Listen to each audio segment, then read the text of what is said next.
Какво става, хора? Аз съм Явор и днес вина с ново видео, в което всъщност преди това знам, че не съм аплодвал от мисля, че 2 седмици. Ако не се лъжа, станаха 2 седмици вече, откакто не съм аплодвал нов клип, но имах малко проблеми, но след тая нека започваме с клипа. Случи се пак е история. Тази история се случи в 4-ти клас, ако не се лъжа, когато точно се бях преместил в друго училище с нов клас. И в този клас, мисля, че беше март месец, една госпожа от, мисля, че беше класна на друг клас, реши да направи зелена екскурзия, зелено училище, нещо такова. Ние общо взето бяхме на някаква екскурзия и бяхме, мисля, че 5 човека от моят клас, въпреки че моят клас беше 15. Бяхме 5 човека от моят клас или нещо такова и няколко човека от други класове. И нали събрахме се, тръгнахме и всеки ден общо взето имахме нещо от сорта на за половин час някакво учене, преговаряне, нещо такова. И след това отивахме или на басейн, или да се спускаме по хълмовете, понеже беше или на Банско, или на Боровец. И беше доста забавно, понеже и в хотела ни имаше ски под наем, тъй че нямаше нужда да си носиме ски или сноуборд. И в този ден точно решихме след този преговор, така наречен, да отиваме да се спускаме, понеже един от хората, с които бях аз, не можеше да плува. Но той си е нисък, въпреки че това не мисля, че трябва да му оправдането, но все така. И той не можеше да плува и затова решихме да отиваме да се спускаме. И като тръгнахме се спускаме, нали, отидохме, спуснахме се няколко пъти.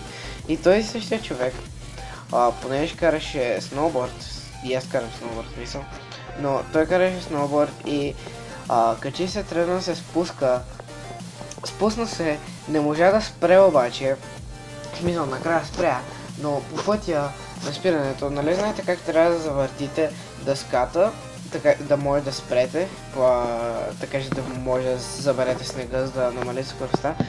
Точно той това го направи, обаче при завъртането не успя да го завърти и се преби по глава. Буквално почна да се превърта така. И когато свърши с превъртанията около 10 метра по-надолу, аз се спуснах след него и още един човек беше дошъл с нас. Той се спусна след мене. Спуснахме се, нали, и този мой приятел, дет не можеше да спира с сноуборд. Не знам защо се опита точно там. В смисъл нямахме учител, нямахме инструктор, нямахме нищо. Верно, че аз мога да спирам и да се спускам и просто ме беше видял как аз спирам и реши да опита и той. И този човек реши, че нали, ще спре и 10 метра след това решаване за спиране, той беше на кълбо. Буквално беше една снежна топка. Голяма снежна топка. А той е някакъв нисичък и дебел и беше буквално една снежна топка. Много беше смешно. И с моя приятел за Назик, с другия ми приятел, понеже цялото му тяло беше на топка, нали, настрани направена и само отдолу се подаваха сноуборда, се подаваше и главата му от тях се подаваше, нали, и ние му щискахме, нали, главата и решихме да му покрием сноуборда с някакъв и го оформихме като още една топка. И като дойдоха госпожите по едно време да ни прибират и ме видяха този мой приятел с който се спусках, за да видим топката. И видяха ни и ни викат къде е другия, с който дойдохте, защото помня, че бяхте трима. И аз викам, няма го, прибра се. И те, какъв е този съдния човек там?